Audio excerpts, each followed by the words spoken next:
How to edit a purchase order in AAAPOS RetailManager. Welcome to this tutorial on how to edit a purchase order in AAAPOS RetailManager. Let's walk through the step-by-step process. First, go to the transaction menu and choose Purchase Orders, or simply press F9 on your keyboard. Enter your staff number and the supplier number into the appropriate fields.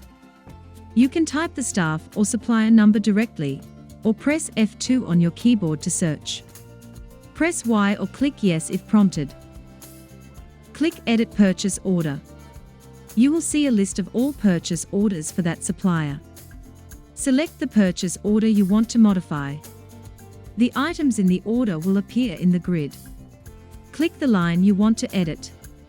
The product details will move to the first line for editing. Now edit the tax code, expected cost, and quantity, then press Enter.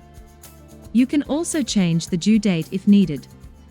When you're done, press F10 or click Commit to save the changes.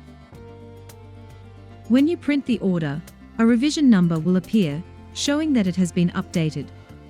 Your purchase order has been updated successfully. Thanks for watching. For more tutorials, visit our support site or contact the AAAPOS help desk for assistance.